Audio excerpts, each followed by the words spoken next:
A gente entrega. Você precisa botar a mão na pereré. Botei a mão e depois continuei. Dá a manutenção. Senta direito, garota. Oi, gente. Aqui é o Senta Direito, Garota. Eu sou a Juliana Amador. E eu sou a Verônica Linder. E hoje a gente tá aqui com uma pesquisadora da socialização feminina. Maria Carolina. Olá, tudo bem? Tudo bem, meninas? Se apresenta, Carol. Conta um pouquinho dessa grande mulher intelectual. De quem você Ai, é? Quem nossa. é Maria Carolina? A intelectual que pesquisa tudo que a gente fala aqui desse jeito maluco. Vai. Em palavras. Maria Carolina é alguém que está com inveja do nome do podcast, né? Que eu queria ter criado, porque é exatamente a minha pesquisa. O Senta Direito, Garota é o resumo. Se não der tempo de falar mais nada, eu diria que é o resumo do que eu pesquiso. Bom, eu sou professora, faço doutorado em comunicação na PUC do Rio. E eu pesquiso, como a Vê falou, socialização feminina. O que é isso, né? Eu pesquiso como que a maneira como as mulheres são criadas, né? Desde que nascem, a infância, enfim, preparadas para o casamento. Parece uma coisa hoje… até parece que ainda é assim. Ainda é assim. Muito a gente Tem assim. casamento infantil ainda, gente. né? Tem meninas casando. E mesmo Tem meninas entre a casando. gente, chega aquela idade que fica todo mundo… olha lá, aquela única A que não tá expectatia, casada. né? Então, Ficou pra titia, ainda tem existe, essa gente. história, assim, da maternidade, do casamento Maternidade, compulsório. isso. E aí eu pesquiso isso na tese, né, de doutorado, que eu tô concluindo, sobre dois eixos principais, que é a beleza como algo construído, né, como uma confirmação da feminilidade. Então eu pesquiso feminilidade, eu pesquiso beleza e pesquiso essa educação do corpo, que tem tudo a ver com o nome que vocês brilhantemente cunharam. Então, é um grande encontro aqui pra grande mim. encontro. A Maria Carolina tem uma crítica, né? A um livro que, tipo, a galera ama, que é O Mito da Beleza. E foi assim que eu conheci você. A galera falando assim, gente, como assim? Essa pessoa tá criticando um livro maravilhoso que todo mundo gosta de ler. E eu falei, cara, tem sentido, né? E aí eu caio nas minhas próprias arapucas, que eu falo, gente, questiona em tudo. E eu não questionei. Tipo, eu falei, li e falei, olha que maravilhoso. Depois a mulher é anti-vax, caiu o Twitter da mulher. E é isso, né? Tipo, eu acho que esse lugar que você ocupa é muito importante.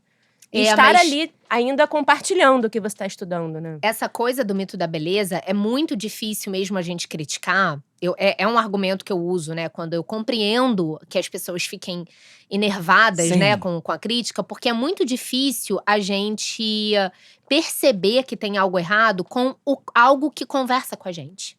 Faz que todo conecta sentido. com a gente. Não, porque o livro faz todo sentido. Né? Exatamente. E você pensa, foi uma mulher que escreveu. Então, Exatamente. a gente já se sente É desconfortável. como se uma mulher tirasse que era um véu, jovem, né? ela tinha 27 anos quando ela escreveu aquele livro. Então, assim, o que a gente tava fazendo com 27 anos? Sim, sim. Não, Então, assim, a gente sabe que ela abriu caminhos. Eu acho que é importante você deixar isso claro. Porque senão fica parecendo, ela tá falando… né, porque ela tá… quer acabar com o trabalho de outra mulher. Não, você tá fazendo uma crítica. E a gente tem que ser… Essa possibilidade da gente poder criticar as coisas sem destruir a pessoa. Sem levar pro pessoal. Exatamente. Na verdade, assim, a crítica ao livro ela tem uma ideia central que, obviamente, não é absurda, né? Eu mesma confirmo algumas coisas que ela falou, estudando isso. né, ao longo da minha tese e tal. Então, não é uma crítica ao que ela colocou como ponto central, né? Mas é uma crítica primeiro, a maneira como ela construiu, porque ela usa afirmações, literalmente, do além. Voz e fonte, vozes da cabeça. O CPTK. É a opinião dela, né? Pois é, mas ela não coloca como uma opinião, entende? O que te incomoda é que diferente, que Ju. tem uma roupagem de… É diferente, por exemplo, de você ter um perfil no Instagram baseado em representatividade. Por exemplo, uma mulher gorda que cria um perfil no Instagram e fala, eu vou posar de biquíni sim. Porque corpo de praia é ter um corpo e ir à praia, Sim. sabe? E eu tô aqui pra dizer o que eu vivo como mulher gorda, por exemplo. Isso é um relato, uma vivência absolutamente válida, né? Não é o que Naomi faz. Então, ela diz coisas do tipo… nos países tais, as meninas ganham menos, recebem menos comida do que os meninos. Eu olhei isso, pra citar um único exemplo, e falei, nossa, que coisa interessante. Porque tem cara de ser verdade. Não é algo que a gente lê e fala, nossa, até Faz todo parece, sentido, imagina, isso não faz o menor sentido. Falei, cadê essa informação que eu quero entender, né? Eu, como pesquisadora, quero ir atrás e me aprofundar no que ela tá citando ali como uma única frase. Cadê a informação? Não tem. E assim como não tem mais 1 milhão de outras coisas. Só que o que não tem são coisas que a gente olha e fala, mas faz sentido. Tipo, o número de cirurgias plásticas triplicou em X anos. Faz sentido, né? A gente olha em volta, é o que a gente tá vendo na sociedade ocidental. Mas cadê esses dados? E aí, quando você não tem, você abre brecha para as fake news. Sim. Tudo. E aí, eu acho que é o seguinte, como pesquisadora, né, eu tenho um ponto do qual não abro mão, que é o embasamento. Porque se eu digo que tudo bem Naomi Wolf falar essas coisas, porque elas coadunam com alguns pensamentos que eu tenho, qual é o argumento que eu tenho pra dizer que, amigo, você não pode dizer que a Terra é plana não, porque não é. E porque você não tem base, não tem argumento, você não tem empiria, né, você não tem nenhum tipo de argumentação sólida pra questionar que a Terra é redonda. Então, não, isso não é o outro lado, isso não é a sua opinião, isso é mentira e outra coisa é verdade. Então, se a gente abre brecha, né, pra essa argumentação sem embasamento da Naomi Wolf, porque ela não apresenta o livro como um relato pessoal, como uma mulher querendo pensar sobre a beleza, contando a vivência dela. Não, o livro não é isso. Porque podia ser, né? Podia ser. E tudo bem. Podia ser, e aí algumas coisas ficariam de fora desse relato, mas não é a proposta dela, né? Então, a minha preocupação com o livro primeira, né, a priori, era essa, sempre foi, desde que eu o li, muitos anos atrás. Mas eu deixava um pouco de lado nessa coisa de assim, nossa, tanta coisa pra gente criticar, tanta coisa pra gente lutar. Eu não vou escolher criticar publicamente uma mulher. Sim. Até que ela se revelou anti-vax, negacionista, começou a dizer que a água dos vacinados, o xixi dos vacinados contaminaria a água nos Estados Unidos, coisas assim, muito absurdas. Tudo fez sentido pra você. Exatamente. Mentira, É esse o ponto que eu queria levantar. Porque as pessoas disseram, então você resolveu falar porque assim, o fato dela ser anti-vax te liberou pra falar. Eu falei, não é que me liberou. É que eu olhei e falei, agora tudo faz sentido. A falta de comprometimento dela com a veracidade, com as fontes, com de onde tá vindo aquela informação, faz todo sentido. Quer dizer, eu penso uma coisa e eu vou manipular quaisquer dados para provar o meu ponto. E aí o problema disso, né, é que o livro virou um enorme sucesso, porque a gente olha e fala, nossa, mas faz sentido. Sim. Faz sentido, né? Só que a gente tem pesquisadoras brasileiras, inclusive, maravilhosas, falando coisas que fazem muito sentido com pesquisas sérias, né? E também, muitas vezes, numa linguagem acessível. Não é dizer assim, putz, mas não tem condição de ler. Não, tem. O História da Beleza no Brasil, que eu recomendo muito, é de uma professora da PUC de São Paulo, a Denise Bernuzzi de Santana. E é fruto da tese dela de doutorado, mas o livro tem uma linguagem super acessível. Ela transformou a tese dela, tirou aquele monte de referência, deixou no final, quer dizer, tem as referências, né? Mas a leitura flui, sabe? Qualquer pessoa que tenha um mínimo de hábito de leitura, um mínimo de familiaridade, de interpretação de texto, vai conseguir ler o livro da Denise Bernuzzi de Santana. Então, é essa a minha defesa, sabe? E outra defesa que tem a ver, não só com o mito da beleza, mas com tudo que eu procuro fazer no Instagram, é a ideia de que para formar pensamento crítico, a gente precisa ler mais, não tem jeito. Não tem jeito. Então, uma crítica que eu recebi quando eu comecei a falar do mito da beleza foi essa coisa assim de… Nossa, mas ela tá indicando 5 livros para ler no lugar do mito da beleza? Gente, isso é a prova de que o mito da beleza é insubstituível porque ele reúne o que 5 livros precisam dissecar.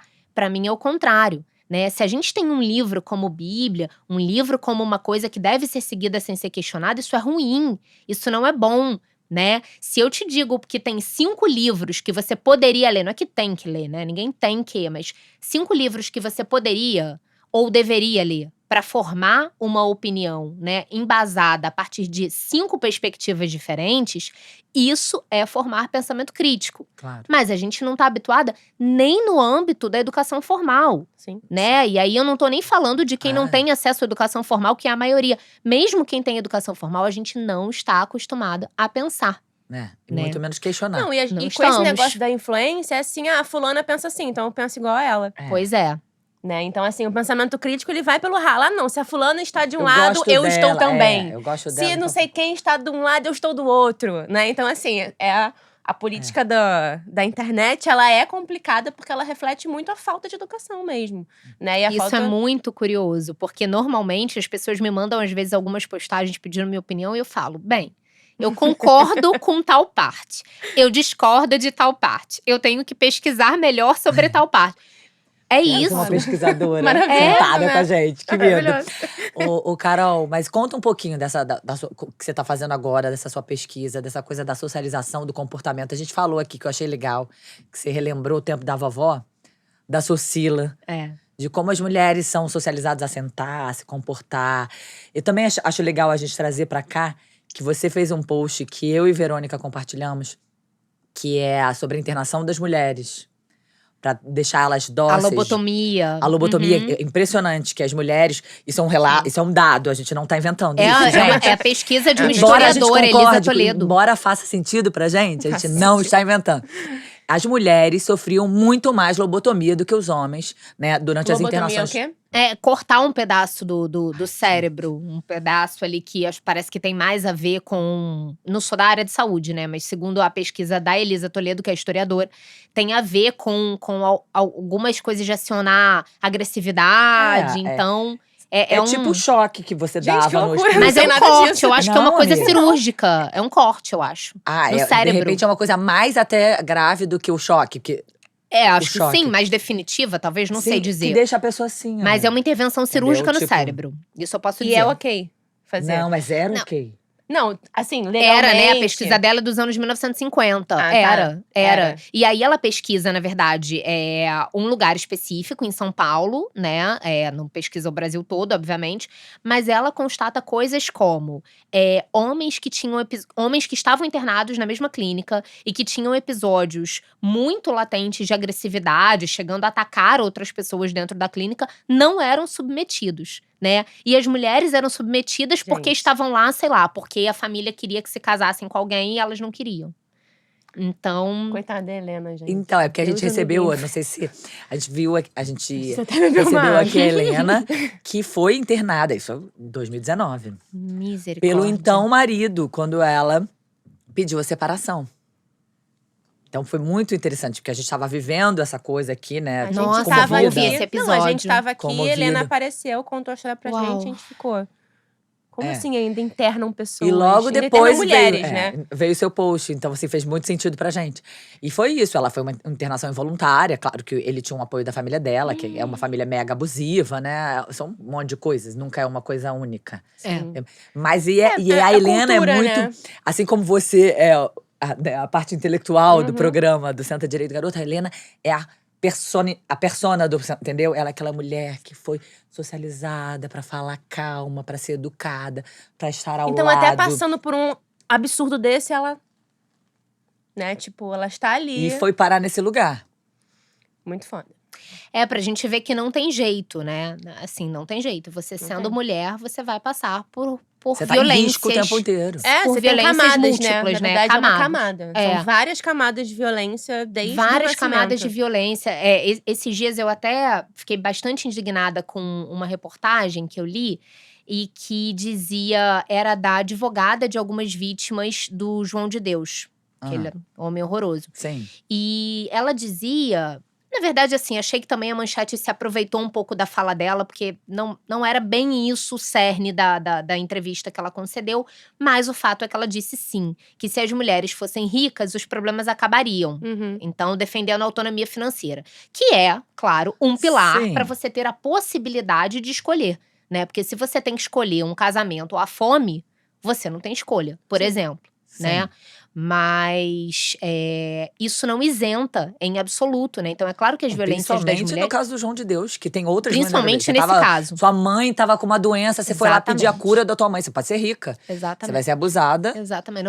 Inclusive, ele tinha muitos clientes, sei lá como é que se chamavam, ricos, né? Milionários. Até a Oprah veio se consultar com ele, né? Políticos, enfim. Então, uma afirmação muito problemática, porque é claro que a gente tem que fazer para tudo que a gente fala, existe um recorte de raça e de classe, né? Mas a violência é algo que atravessa a mulher. Violência obstétrica, por exemplo. Para início de conversa. Ela vai, tipo, ter o melhor médico. ela vai ser ali, ó, cultura de desmame, cesariana. Ela vai ser engolida por tudo. E não importa, ela tá pagando Que ela nem R$800 enxerga no como consumo. violência. Não, como cuidado. Sim. E Nem se você enxerga falar pra como ela violência. que ela foi enganada, você é uma jogadora. Porque eu sabia de tudo sim. Isso é um ponto que eu queria falar, assim. Que eu acho que eu vim pensando aqui, né? O que eu podia falar sobre a socialização feminina num programa que já captou tudo, que chama Senta Direito Garota. Aí eu vim pensando, o que eu posso falar que elas não saibam, né? Porque eu escutei um episódio, por exemplo, acho que foi o segundo, né? Que a Verônica me indicou. E aí eu fiquei pensando assim, fiquei ouvindo a conversa de vocês e pensando o quanto que mesmo sem trazer Simone de Beauvoir, Michelle Perrault e o tanto de autoras que eu majoritariamente trabalho na tese e fora dela lá no Instagram, o quanto que vocês falaram muitas coisas que são as coisas que eu estudo, né? E falaram de maneira intuitiva, pode-se dizer assim, ou a partir da vivência, enfim. E aí eu fiquei pensando, né? Falei, nossa, olha que coisa interessante isso. E aí eu pensei que eu acho que eu posso dizer que a socialização feminina, ela divide as mulheres em 3 grupos, assim, acho que eu poderia dizer. Um primeiro é um grupo das mulheres que entendem o que está acontecendo e querem ou enfim conseguem romper de alguma maneira. Então tomam decisões que têm a ver com rupturas, tipo, não vou me depilar, não vou desempenhar esse papel social da feminilidade que é esperado de mim. Não vou usar maquiagem. Não vou usar coisas mais simples, as vou coisas… usar bermuda e camiseta. Por chinelo. exemplo. Sim. Exatamente. Então, esse seria um grupo, né? O grupo que entendeu e falou, não vou compactuar. Que eu acho que é o grupo talvez menor. Porque envolve, né? A gente tá nessa cultura e envolve uma coragem, até eu diria, de romper. Você acha com esse que padrão. as mulheres têm escolha? Vamos chegar lá. Vamos chegar lá. Então, esse grupo, né? Eu acho que é um grupo minoritário e um grupo importante para mostrar que é possível ser mulher sem ficar desempenhando todos esses papéis sociais. Então, esse é um grupo. O segundo grupo é o grupo no que eu acho que eu me incluo, que é o grupo de quem pesquisa efetivamente isso, né? Tem o repertório, problematiza, mas também personifica a socialização feminina, né? Porque está dentro dessa cultura. Sim. E um terceiro grupo que eu acho que é o maior de todos, né? Bom, na verdade, esses 2 grupos, né? Acho que eu poderia incluir um quarto grupo, que um outro grupo, que é o grupo das mulheres, que somos todas nós, e mais um grupo enorme, eu acho que é o maior, de mulheres que intuitivamente entendem essa socialização, mesmo que não tenham repertório para falar. Então, o que eu mais recebo no Instagram é comentário assim: nossa, eu sempre senti isso, mas eu não sabia dar nome. Eu nunca pensei, né? Eu sempre senti que tinha uma coisa errada em, por exemplo, chamar mulheres de portadoras de vagina ou de pessoas que menstruam, mas eu não, sei lá, eu não tava entendendo de onde que vinha esse incômodo, que esse incômodo tem a ver com uma invisibilização do lugar da mulher e tudo mais, enfim, coisas que eu problematizo também lá no Instagram. Então, esse eu acho que é o maior grupo. E tem um quarto grupo, eu falei 3, mas acho que na verdade são 4, eu tô elaborando isso ainda. Tá. É isso, né? E tem um quarto grupo que é o das mulheres, que para se proteger, ou enfim, porque a realidade dói mesmo, né? A gente encarar coisas que são relacionadas à nossa materialidade e à nossa socialização, elas são muito dolorosas, né? Então, Verônica acabou de falar da cesariana, que o médico cobra R$800 na consulta, e a mulher que é submetida àquela violência obstétrica vai entender aquela violência como cuidado, né? Porque falta repertório, falta informação e dói também a gente encarar muitas coisas. Então, aí nesse grupo estão as mulheres que estão, digamos, compactuando, não num sentido pejorativo, mas estão compactuando com essas violências, né? Então, mulheres que, quando veem que uma mulher é estuprada, dizem também, né? Olha a roupa dela, né? Mas as que compactuam porque querem? Cadê esse grupo? Tem então, também. Mas eu acho assim, que essas que compactuam porque querem, é porque vira quase que uma moeda de troca. É sabe? isso. Porque Quero assim, ser amiga deles. Não é nem essa troca, não. É assim, por exemplo, uma questão, tipo, do meu cotidiano do trabalho, da amamentação, por exemplo.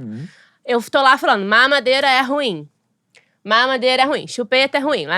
Aí a pessoa diz assim, mas se eu não deixar a minha mãe, a minha avó, a cuidadora, o pai, dar a mamadeira, eu perco o meu direito a sair, eu perco o meu direito a ir trabalhar. Então, assim, acaba que, tipo, é uma concessão, sei lá, de valores ali que essa mulher tem que negociar pra ter a rede de apoio. E isso abre mão em outras coisas pra ela. Então, ela precisa ser validada naquilo dali, que aquilo dali é o melhor. Ela precisa pra ela mesma, pra ela acreditar nisso. Porque se nem ela acreditar, ela vai pro trabalho pensando que tinha que estar em casa, ela vai sair com as amigas pensando que tinha que estar em casa amamentando, e ela não consegue encontrar. Mas aí, a Verônica chega e fala assim, olha, você pode dar na colher, você pode dar no copo.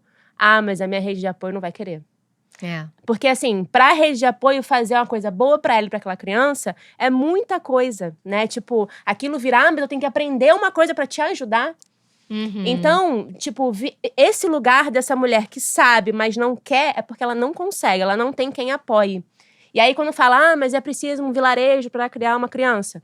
Tá, mas e aí quando a mãe não tem esse vilarejo? Exato. Né? Então, na assim, verdade, na prática, quase nenhuma mãe tem, né? Sim, É uma solidão né? Então, profunda. assim, muitas vezes eu recebi Abandono. assim, pra você é muito fácil, porque o seu irmão cuida delas. Eu falei, gente, isso é muito fácil? Sério? O meu irmão dá uma colher, isso é muito fácil pra mim ou pra ele, enfim, eu não tô entendendo. E eu fiquei muito tempo, né, tipo, pensando nisso, em como argumentar isso. E não tem argumento, não tem como eu falar pra essa mulher. E aí você vai lá e cria o grupo das antifeministas. Que isso, amiga? Deus é me Porque isso é bizarro. Pois é, eu acho que tem isso. Tem essas mulheres, né? Nesse quarto grupo, tem as mulheres que negociam porque é o que é possível. É o que é possível. Sim. É o que é possível, né? E tem as mulheres que deliberadamente dizem, não, melhor eu me aliar ao patriarcado, né? Eu ganho mais. A gente vê isso na política. Sim, total. Né? Melhor que eu ganho mais. Eu descobri esse grupo das antifeministas, fiquei um pouco chocada. Porque elas pegam os livros, todos esses livros maravilhosos, revolucionários. Que elas não distorcem leram. tudo. Que elas distorcem tudo, elas pegam gente. e manipulam. É muito chocante, entendeu? Mas é muito impactante, porque elas falam, não acreditem no que eu estou falando. Vai lá você, lê. E aí a outra, aí o quarto grupo, que… Ai, melhor não mexer nisso, não sei o quê. Houve uma mulher falando isso? Falando que leu, que sabe que tá errado, que não sei o quê. Fala, putz, achamos nossa líder. Então, porque eu tenho uma teoria sobre essas mulheres, assim. Adoro Eu amo a rainha a das pesquisadora. teorias. Eu tenho uma pesquisadora. teoria, né? Pra falar o termo de pesquisa, é uma hipótese, né? Uma hipótese que tem que ser investigada. Que é o seguinte… Eu acho que parte… Não é que elas não saibam o que estão fazendo. Sabem, claro, tem projeto e tudo mais. Mas eu acho que parte vem mesmo da socialização feminina. Porque assim, a gente bancar determinadas rupturas, como eu falei no início, né? A partir de um véu que nos é tirado assim da frente, é doloroso. Não, eu sei, isso pra tudo na vida, né? É doloroso pra tudo na vida. Então, eventualmente, você, sei lá… foi criada pra casar e ter filho, né? E aí, digamos que você já casou e já teve filho. E aí você, de repente, começa a se questionar e a entender como a maternidade é colocada na sociedade de forma compulsória. E aí não tem um problema com a maternidade em si. Tem um problema com a obrigação de que você é mais mulher se você for esposa e mãe. Sim. Isso é Simone de Beauvoir que diz, não sou eu. Então… quando você começa a questionar essa maternidade compulsória, pode ser que venha em você uma coisa do tipo, putz, será que eu desejava ser mãe? Sim, mas você já é. É. Você já é. E aquilo eventualmente cria um conflito, né? Numa realidade que você já vive. E isso dói. Ou questionar a relação em que você vive, né? Uma relação… principalmente se uma relação heterossexual, questionar porque você vai tendo repertório e vai percebendo que você sofre violências. Porque a violência mais objetiva, né, ela muito é mais fácil de identificar, e embora não seja fácil de combater nem de sair dela. Mas aquela violência simbólica do dia a dia é difícil da gente perceber. Né? É difícil da gente perceber. Então, eu vivia… Depois que eu já fui casada também, me separei e tal. Depois de me separar, já Agora, uma relação mais recente, eu vivi uma relação com várias violências simbólicas. Eu já era pesquisadora, já era uma mulher adulta, uma mulher com bastante repertório. E assim, foi importante eu ter o repertório porque me possibilitou perceber, né? Mas eu estive nela. Percebeu, mas viveu, né? Eu estive nela. Porque foi um processo. Não dá pra descolar, né? O tipo Dá. que eu A sinto. gente é igual amor romântico, a gente louco. fala tanto, amor romântico. Mas... Principalmente quando é mais subjetivo. Você se questiona, né? Se é aquilo mesmo, né? Afinal de Será contas… que sou eu? Será que sou eu? Porque é isso, aí entra a socialização. A gente é criada, né? O não entrar nessa lógica é remar contra a maré o tempo todo. Então, a gente é criada pra rivalidade feminina. A gente é criada pra casar e ter filho. A gente é criada pra… A gente sempre dar um jeito, né? De melhorar a relação. Pra se questionar pra ser cuidadora. Será que sou eu? Pra ser cuidadora. E pra todo o restante, né? Também. Então, assim… É um sem número de exigências, né? Que é o que a Simone de Beauvoir trabalha no Segundo Sexo. E eu acho que o livro não fica datado por isso, porque a gente não consegue superar, a gente só acrescenta, né? Então, ali naquele momento ainda não era uma realidade tão grande para as mulheres, fora mulheres negras escravizadas e tal, mas não era uma realidade tão grande o acesso ao mercado de trabalho formal, né? Só escravizado, trabalho doméstico e tal.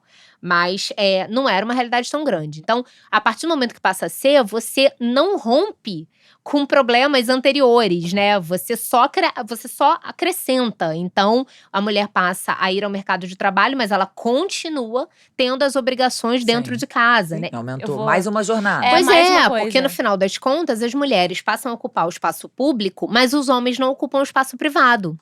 Então, na minha pesquisa aparece, por exemplo, revistas femininas, jornais e tal, da década de 1950, 60, que é a década na qual eu me debruço, dizendo que as mulheres e os próprios manuais da Socila, que é a instituição que eu pesquiso, né, que era uma escola de boas maneiras e de preparação para concurso de Miss, enfim, de educação da mulher, né? Os manuais da Socila diziam, e as revistas femininas acompanhavam, e tudo dessa época acompanhava o discurso de cuidado, indo ao mercado de trabalho, cuidado para você, mulher, não embrutecer.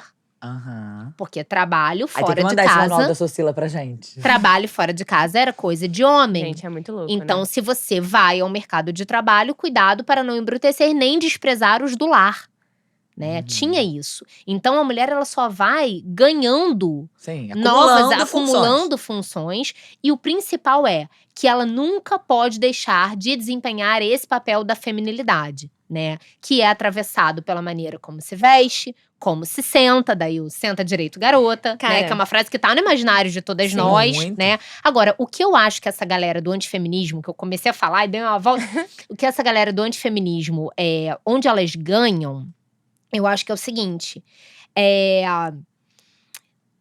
o feminismo, às vezes, né, quer dizer, não o feminismo, o movimento, mas algumas mulheres, né, acabam criando uma coisa também de para ser feminista você tem que, né, o que a gente brinca que é a carteirinha.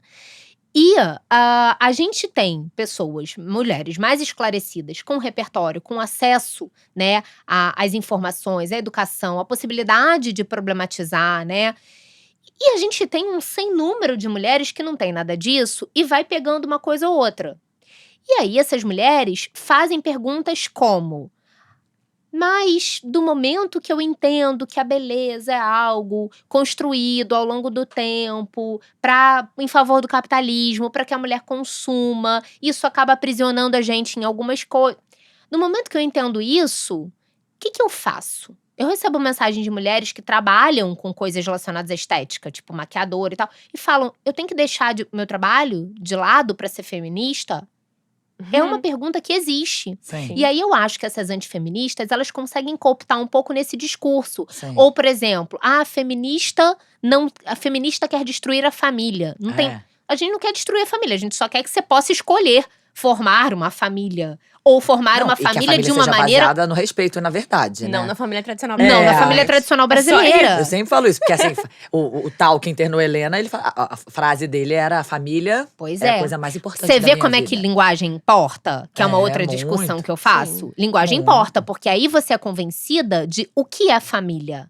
E difícil. Papai, mamãe e filho, heterossexual, né? Família heteronormativa. Heteronormativa. E assim, eu acho que você pode ser profundamente apaixonado pela sua família. Inclusive, eu sou apaixonado pela minha família.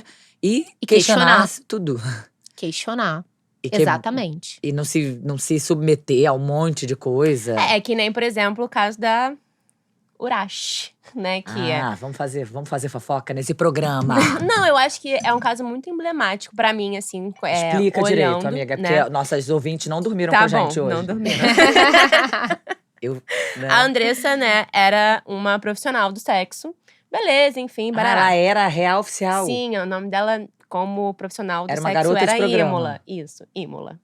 Beleza. Entendi. Muitas coisas aconteceram na vida de Andressa, ela se converteu.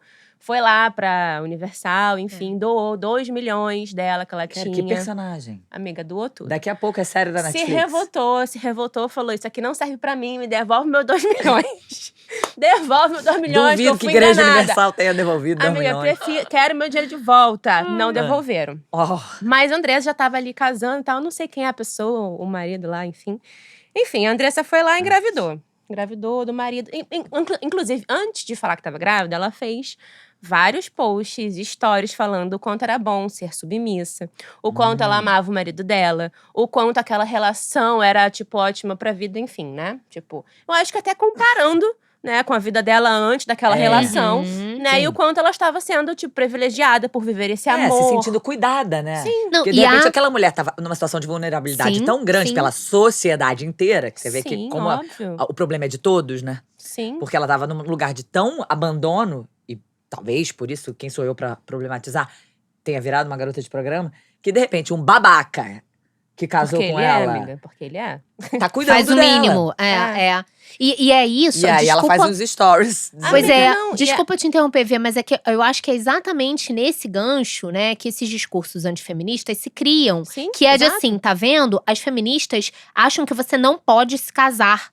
Você não pode amar um homem, você não pode ter vontade de assar um bolo para um homem. Como se o feminismo fosse olha só, sobre gente, eu cozinho isso. todo final de semana pra minha família. Eu amo cozinhar. Então, É assim, porque a galera entende as pessoas têm que desconstruir essas coisas, né? Exatamente. É como se assim, ai, mas cadê a sororidade? Tipo, É, como assim você não é uma amiga distorção. de todas as mulheres? Olha, Mano, mas não é sobre isso. Não é sobre isso. Inclusive, eu arriscaria dizer que talvez seja mais difícil você se manter…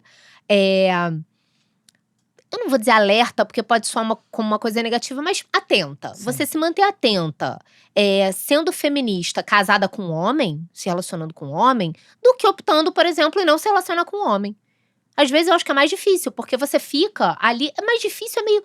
Mas assim, você fica ali o tempo todo, né, numa tensão, né, num tensionamento entre… Estou nesta relação, né, gosto de um homem, eu, por exemplo, namoro um homem, né, tô numa relação heterossexual… estou nessa relação, mas o tempo todo eu questiono um monte de coisas da forma como esse cara também foi socializado, por mais que ele não seja um machista, um babaca, mas tem questões, porque sempre tem. Tem. Né? Então não se trata de levantar uma Mesmo bandeira. Os feministas. Não se trata. Principalmente eles, acho. Não se trata de levantar uma bandeira por não se casar ou não ter filho. Não, se trata só da possibilidade de escolher, que nós nunca tivemos e continuamos não tendo. Sim. Né? Mas termina de contar da Urashi. E aí, de repente, separou. A mulher tá grávida, separou, não quero mais, não sei o quê. E ele começou a fazer uma série de stories absurdos, bizarros, filmes de terror, falando… Quando encontrei essa mulher, ela não tinha higiene bucal. Mano, tipo Mamonas Assassinas. Eu li essa história assim, te encontrei, toda remelente trouxa no bar, entregue as bebidas, te cortei os cabelos do sovaco, a unha de pet, amei. Mano, eu vi esses stories dele. Não, eu li esses stories. Mamonas Assassinas vive. Amiga, cantando. Eu falei, gente, se Mamonas fosse E aí que a caixa d'água dela era umas coisas assim… Não, que eu ensinei ela a falar, eu vi isso. Não, ensinei ela a umas falar. coisas horríveis. A Verônica me mandou isso, eu falei… Não, eu olhei aquilo e falei, gente, o que esse homem tá fazendo? Beleza.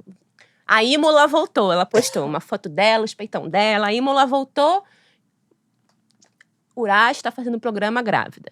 Aí eu falei, gente, não é que ela tá fazendo um programa grávida. Ela está passando fome. Sim, tá porque ela não tem fudida. nada. Porque ela vai pra onde? Não sabe o que fazer, sei lá. E aí, começa todo um rolê, né? Tipo, o homem foi na porta lá do lugar onde ela estava. Mandou ela descer. Ela foi embora. Com um homem que já tinha se separado. Que já tinha cancelado o plano de saúde dela. Que já tinha não sei o que lá. Porque assim, deixou ela na miséria. E tipo, tirou ela de lá, botou ela sentada no sofá, tirou uma foto dela, falou assim, tá em casa e bem pianinha. Eu olhei aquilo e falei, esse desfecho eu não vi. Tá bem pianinha. Aí depois, é bizarro. Depois outra, peguei o telefone dela e todo mundo que compactuou e tipo, deu força pra ela ir se prostituir, está bloqueado. Tipo assim, ainda catou as coisas dela e tipo assim, já era, agora você é minha posse, eu que vou cuidar de você. Né? Amiga, assim, o meu mais profundo eu lá no fundo, eu nem sei se eu tenho autorização social para dizer isso, a melhor opção seria ela perder essa criança, sabe? Tipo, tirar essa criança. Porque quando essa criança nascer, o tipo de violência que ela vai ser submetida, né? Que a gente sabe que acontece, alienação parental, com quem fica essa criança, esse cara pode usar essa criança contra ela, catar a criança e ir embora, ou, tipo assim, deixar ela na miséria, é isso mesmo, você é uma puta. Então, assim, as consequências dessa gravidez pra ela, se ela não tem como se, né, o financeiro dela… Sim. Né, Ela tipo, tem que como é que ela vai fazer? Ela tem que submeter. E aí, tipo, como é que… Aí, quando a gente olha pro judiciário e vê isso acontecendo, quem é essa mulher? Ela vai voltar a trabalhar, né, com a prostituição, vai ter uma criança, com quem vai ficar essa criança? Vão mandar ela fazer constelação familiar. Sabe? Pra Então, poder assim, perdoar, porque tudo é culpa dela. Sabe, eu tava muito nervosa, porque eu falei assim, beleza, isso tá aparecendo porque é ela. Mas assim, existem outras mulheres nessa mesma situação e não são poucas. Né? Não são poucas as mulheres. Então eu acho assim que é uma condição muito… É horrível. E o sensacionalismo também que é feito disso, né? Tipo, as pessoas comentando, é tudo muito pavoroso, é muito… Espetacularização da dor. Que tem uma mulher desesperadamente sofrendo. Me dá taquicardia real, assim, de tipo, ver as pessoas falando, sabe? Mas isso é o tempo todo, né? Vocês não viram esses dias também o caso daquele rapaz, o ex-BBB Lucas? Vocês viram isso? Vi. Me lembro. Ele… sim. BBB mais recente, sim, né? Ele fez um flagra. Eu vi. Que não foi flagra. Pois é. O que, na verdade, surto, né? o fato inicial, né? Ele abrindo uma live, filmando a namorada, uma mulher de nome Júlia, e um segurança do apart-hotel onde eles moravam. E filmando os dois no elevador e depois caminhando, dizendo… Peguei eles no dizendo flagra. que pegou no flagra. Na verdade, no vídeo ele nem fala, assim, que pegou no flagra. Mas ele fala, mas a culpa é dela, né? Ainda isenta o homem, né? Quer dizer, o que ele sugere ali é que ele pegou a traição. Pelo menos o pedaço do vídeo que eu vi. Ele deve ter dito, sim, que era uma traição no vídeo. Mas eu não vi todo. E aí ele ainda isenta o homem, dizendo, mas a culpa é dela, né? Ela quem tem o compromisso é que é responsável e tudo mais. E aí, ele faz, né, assim, tá ali execrando publicamente essa moça, ainda enfiando essa terceira pessoa, esse homem, que é o segurança do apart-hotel onde eles moram. Pois bem. E aí, a justificativa porque ela me traiu, eu peguei os dois no flagra e tudo mais, né? Então, primeiro que isso não é justificativa pra você expor, humilhar, nem nada, né? Vai lá e abre a barraca de suco do Corno Feliz. Vocês viram isso? Não. É um cara na Bahia que a mulher traiu e tal. E aí, ele falou, socorro mesmo. Abriu todo mundo, acho que na cidade, ficou conhecendo a história. Ele se aproveitou da história, abriu uma barraca de suco, de drink, sei lá. Barraca do Corno Feliz. Amo que é uma história maravilhosa no país do feminicídio. Vamos ser amigos dele. Cadê o É uma Corno história Feliz? maravilhosa. É uma história maravilhosa, né? Então, enfim, em vez do Lucas ser o Corno Feliz e ganhar dinheiro com suco, ele resolveu expor a mulher. E depois ainda apareceu outra história, ela contando que não tinha acontecido nada de traição. Que ele tava em surto, ela foi pedir ajuda. Que ela foi pedir ajuda ao segurança porque ele tava em surto, né? Acaba que é isso. E agora a moça deu declarações a um site, ela e a mãe dela, dizendo que ela tentou se suicidar por conta da humilhação pública ao qual ela foi exposta. A mãe parece que tem uma marca pequena de roupa, e aí de começou… moda plus size ainda, era bom todo mundo comprar lá. E aí, então a moça ainda tentou o suicídio, assim. E ele ainda parece que pegou agora o celular dela e trocou as senhas, enfim. Tá fazendo essa outra violência. Então, E aí, quase um padrão, se você reparar, né? É um padrão. É um padrão. E o destaque que o caso tomou quando ele fez a live, né? Não tem a mesma… Não tá na mesma proporção agora em que a moça tentou o suicídio, por exemplo. Né? Então, assim, ninguém mais quer saber se ela traiu, se ela não traiu. Que também não seria justificativa porque ele fez, mas enfim. Ninguém quer saber se ela traiu mesmo ou não, ou o que aconteceu com ela por conta disso, quais são as consequências, né? Porque e quando isso tem um atravessamento de raça, ainda mais complicado. Porque é claro que a gente sabe que o Brasil é um país extremamente racista, né? Mas aí usa-se, né, esse recorte pra dizer, coitado dele, porque ele é um homem negro, né? Mas ela também é uma mulher negra, por exemplo.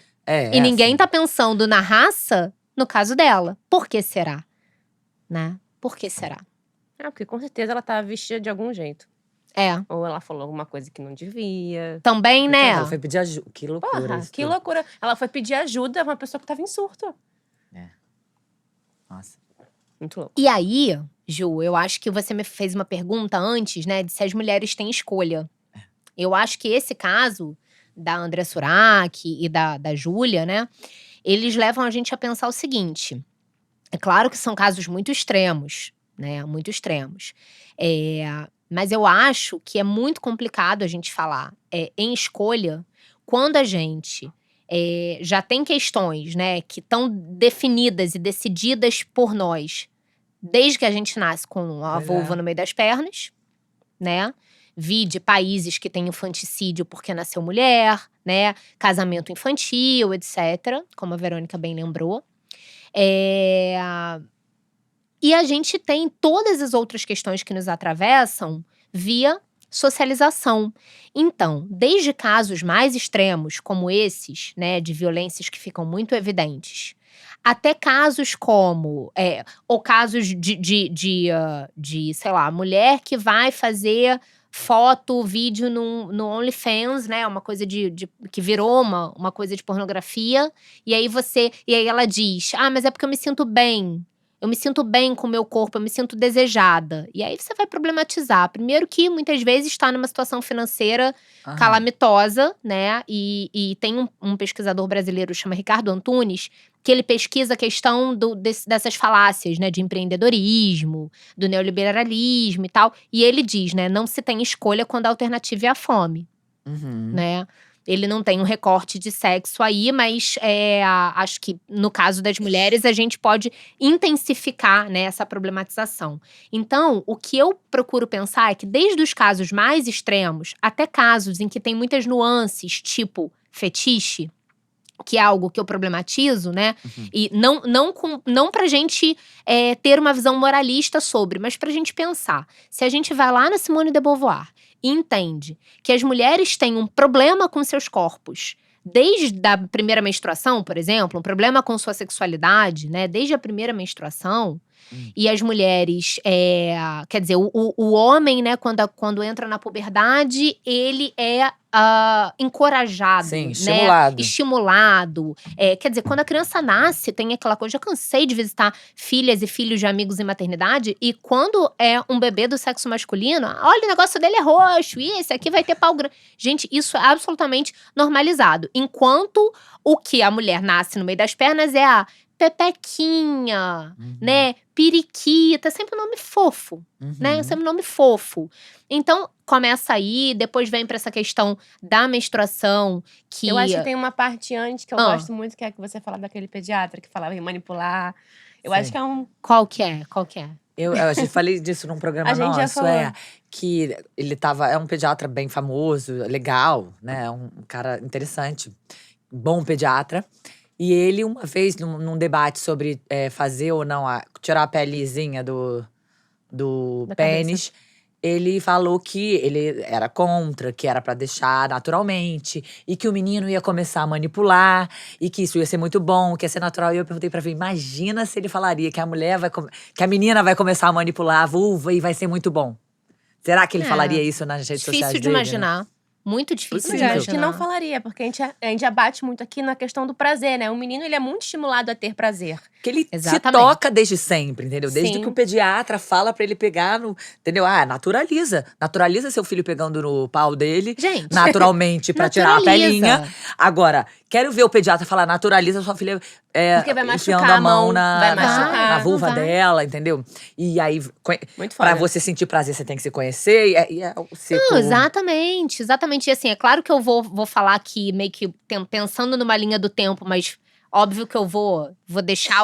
Vai ter alguns gaps no que eu tô falando, né? Não, sim, é só pra, tipo, realmente as pessoas estão ouvindo a gente conseguir até, tipo… Pô, tem Ligar várias uma coisa. etapas, né? Exato. Aí você vai lá depois pra menstruação, né? Quando o corpo da menina, então, passa a estar apto pra reproduzir, né? Enfim. Aí a menstruação é uma vergonha. Eu me lembro de eu adolescente menstruada na escola, sempre com um moletom amarrado na cintura, nunca com uma roupa de baixo branca. Porque se eu manchasse aquilo ali de sangue, era uma vergonha enorme. Uma coisa que é inerente às mulheres, né? Então, assim, uma coisa muito louca. E aí, depois você vai tendo tudo, né? O prenda-me suas cabras que meu bode tá solto, esses ditos populares. E a mulher, rapidinho, ela não é nem… Tem uma transição, né? De criança, tipo, tal, adolescente, ela não vira uma mulher, ela vira uma mocinha. Virou mocinha, ficou Virou mocinha. Sim. Exatamente. Né? É pesado Boa também. Muito. E aí você vai tendo, né, uma série de… Hoje eu vou até fazer uma live sobre isso, usando essa parte do segundo sexo, né, que fala da sexualidade feminina. E você vai entendendo como que é sempre encorajado… Não é que não seja igual, é que é muito um extremo e outro. É sempre encorajado, o homem é sempre encorajado, né, a se tocar, a ser o comedor. Isso é uma coisa positiva, né, vista socialmente como algo positivo. Enquanto as mulheres têm que se recolher, né? Porque a mulher que dá pra todo mundo não serve pra casar, que é o objetivo maior que se espera da mulher, né? Isso é muito louco. O prazer… Não fecha. O prazer feminino não é sequer debatido a ponto de, até hoje, eu tô falando de 2021, né? Sei lá, uma Angélica da vida dizer que usa um vibrador e isso virar a capa. Sabe? Isso virar uma questão. Tipo, mesmo que não seja para criticar, dizer, nossa, a Angélica não deve… Tudo bem, a reportagem não era para dizer que era um absurdo ela dizer aquilo. Mas só o fato de isso virar notícia já mostra o quão problemático… O quão problemático Luciano Huck não, hoje. Tipo assim, não dá conta da Angélica. E não é nem tipo sobre… tipo não é sobre ela. Não é sobre ela. Não é sobre ela, é sobre o cara que não… Sim. Mano, é muito bizarro que uma mulher que goze, que tenha prazer sozinha, que use um vibrador com o marido dela… Que isso? Quem é essa mulher? Olha só que coisa muito problemático. Gente. Muito. Não, assim, eu já passei por uma experiência de vida. Eu namorei um cara que era muito, muito bacana. A gente tinha um relacionamento bem bacana mesmo. Mas ele não gostava de sexo. Isso pra mim foi uma questão e eu não consegui seguir adiante. E eu não posso comentar sobre… Claro que aqui, imagina, eu jamais diria quem é. Mas eu não posso comentar nas minhas rodas de amigas, assim, muito abertamente. Porque… Eu tenho a impressão, e eu acho que é isso mesmo, a gente é criado assim, de que tô difamando o cara. Por quê? Porque o homem é criado para gostar de sexo e desempenhar ali a função. Foi, né, e eu não assim deveria gostar tanto. Você não foi tão boa assim. Das duas, uma. Ou, não foi tão boa, não. Boa. Das duas, uma. Ou eu, né, que tá fazendo alguma coisa errada, então o problema era comigo. Ou eu estou fazendo alguma coisa errada pelo simples fato de gostar de sexo. E querer que isso seja algo presente no relacionamento. Todas as possibilidades, a gente tá errado. Não, e às vezes vão te perguntar… Todas as possibilidades, eu tô errado, que não é que ele não queria… Ele só queria transar uma vez, você queria transar duas. Não é por isso, né? Tipo assim… Vai criando… Mãe, não consigo lidar. Não, e aí não tem jeito. Porque assim, se você não tem um corpo absolutamente dando o padrão, talvez seja porque você engordou. Aí se você tem, talvez seja por sei lá o quê. Aí… Se você não se depila, talvez seja porque você não se depila. E aí ele ficou sem… Então assim, é uma lógica que sempre coloca a mulher numa posição de desigualdade. O que a Simone de Beauvoir, né, coloca no segundo sexo, a famosa frase dela do não se nasce mulher, se torna mulher. Não é que você tem ali um checklist que se você cumprir, você vira mulher. Não é isso. Não é sobre isso. Pra usar o termo, né, famoso de sobre isso. Não é sobre isso, né? É sobre o homem nasce sujeito da sua própria existência, um ser autônomo, cuja autonomia não vai de encontro ou seja, não é contrária à natureza dele.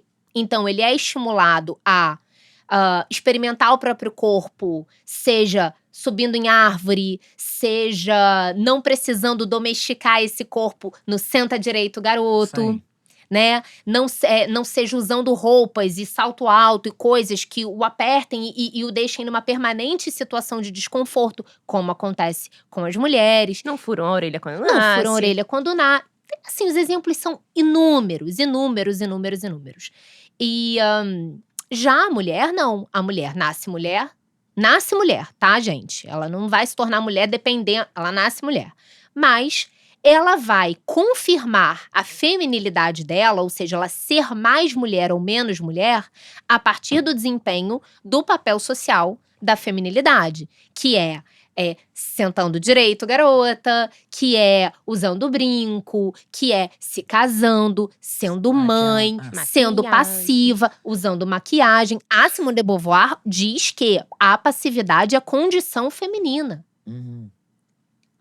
Então, isso vai contra toda a natureza, né, do ser humano. Isso vai contra. Então, o homem, ele tem que desempenhar, sim, papéis sociais? Tem. Ele tem que ser o cara comedor, o cara provedor. que não chora. Então, assim, isso é uma coisa que eu sempre gosto de dizer, porque as pessoas acham, às vezes, assim… Ah, nossa, mas, cara, o homem tem questões ali que estão relacionadas a um papel social de masculinidade…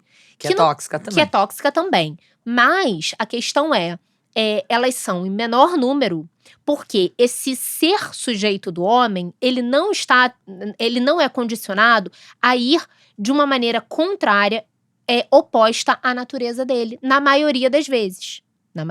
Então, tem uma questão ali da contenção do choro, né? Tem sim. Mas tem um embrutecimento. Tem um embrutecimento. Mas ainda estão no topo da cadeia alimentar. Tem um embrutecimento. Agora, as mulheres não. É simplesmente, você não pode, desde… Nossa, eu não tenho nem condição de enumerar os exemplos, porque eu teria que ter trazido anotado e ainda faltaria. Mas desde a orelha furada na maternidade pra mostrar que é menina. Porque como é que você distingue um bebê do outro?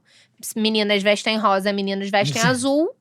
E orelha furada, são os dois signos, né? Sim. Que marcam a diferença entre bebês do sexo feminino e bebês do sexo masculino. Então, desde isso até a compulsoriedade do casamento e da maternidade, até o cabelo longo, que é o que performa a feminilidade, né? A Michelle Perrault, que é uma historiadora que eu gosto muito, que eu trago muito com a Simone de Beauvoir lá no Instagram, que tem uma leitura também muito, muito fácil. Ela tem um livro incrível, tem vários, mas tem um que chama Minha História das Mulheres, que é um livro fino, curtinho, de fácil leitura, assim, para qualquer mulher que queira entender um pouquinho a nossa linha do tempo.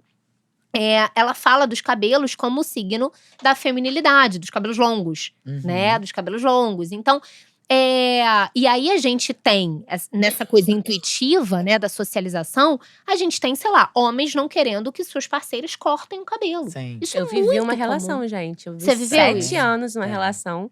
E toda vez que eu falava… Eu tinha um cabelo na bunda. Cabelão. Toda vez que eu falava, ai, quero cortar, ele falava, se você cortar, eu termino com você. Ai, assim? Assim, Quer dizer, não era nem uma coisa de, eu acho bonito o cabelo comprido. Não, linda, assim. Não, amiga, era bem reto, direto, bem escorpiano. Tipo Olha assim, só. Se você cortar, eu termino. E aí, eu fiquei por muitos anos naquilo ali. Porque eu falava, gente, é só um cabelo. Sabe? É só um cabelo. Não vou terminar um relacionamento por causa de um cabelo. E, brother, quando eu terminei com ele, eu liguei pro meu amigo meu, Marcinho. Eu falei, Marcinho, eu preciso cortar meu cabelo agora. Porque assim… Não, porque assim, porque ele ia conseguir, de alguma forma, sabe qual é? Me catar de volta. Então, se eu tivesse de cabelo curto, eu tinha certeza que a gente não ia mais voltar mais uma vez. Era a sua emancipação. Então, eu cortei, mas você não tá entendendo. Meu cabelo na bunda. Eu cortei na nuca, um cortinho assim. E aí, deu 2 dias, aquele homem apareceu. Quando ele veio pra, tipo assim, com buquezão, pá. Quando ele me viu de cabelo curto, ele olhou pra mim e falou assim, você cortou o cabelo? Tipo assim, eu falei, cortei, não tá lindo? Aí ele, não. Então, foi tchau. embora, nunca mais ele apareceu. Nunca mais, ainda bem. Mas assim, foram 7 anos, brother. 7 anos da minha vida, sabe? Foi a minha transição de adolescente pra, sabe, tipo, começar a sair à noite. Foi tudo com ele. Então, assim, eu fui socializada naquilo ali, que tipo assim, olha, se você se comportar bem, eu caso com você. É isso. Sim. É o prêmio. É um prêmio. E aí eu falei assim, mas eu nem quero casar. Tipo, porque os relacionamentos que tinham ao meu redor eram muito falidos. E eu falava, por que eu vou querer casar com você? Já é uma coisa falida na minha vida, tá ligado? Então o quê? Olha só, tem aqui um casamento falido, mas é um casamento. Né? Então eu falei assim, eu não vou casar com esse homem, gente. Aí eu terminei, foi uma coisa maravilhosa. Aí eu lembro bem, assim, que a gente terminou em agosto.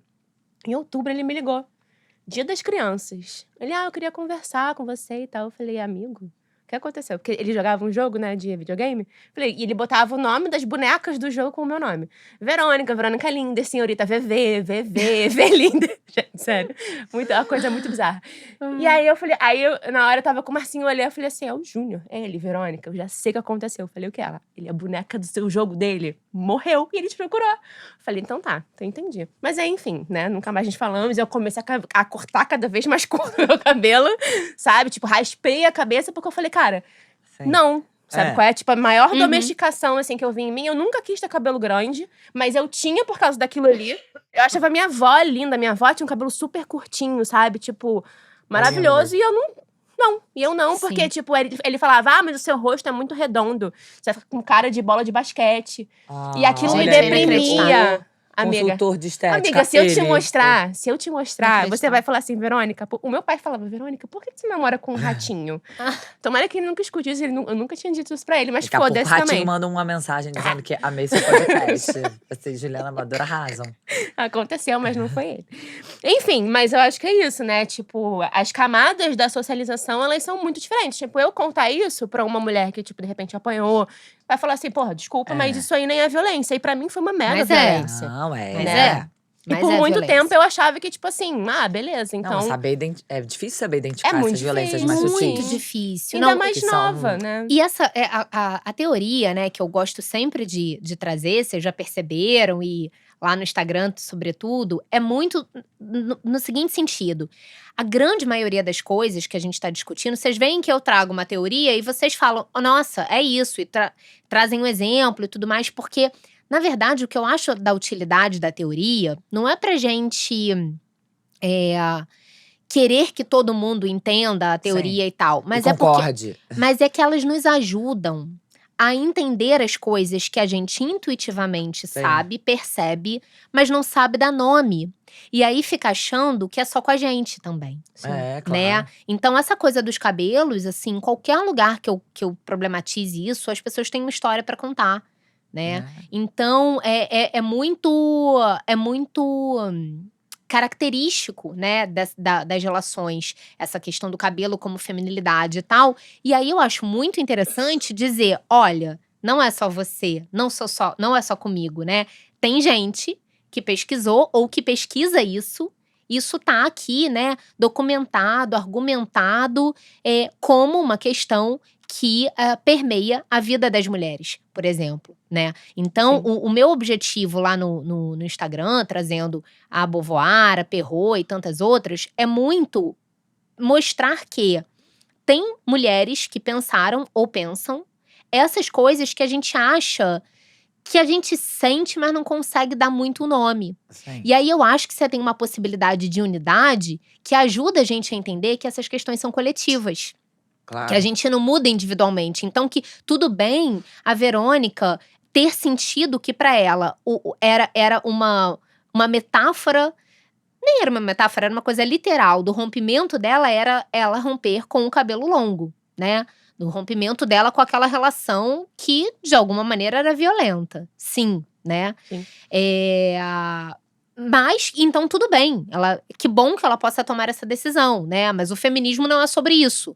Né? E que eu acho que é onde a gente perde, às vezes, a possibilidade de dialogar com algumas mulheres que não estão muito ligadas nessas questões, né? E vão pro antifeminismo, é que elas acham que o feminismo quer ditar que elas tenham que ter o cabelo, então, por conta dessa história, tem que raspar o cabelo. Tem que raspar o cabelo. E aí elas falam, eu não quero raspar, né?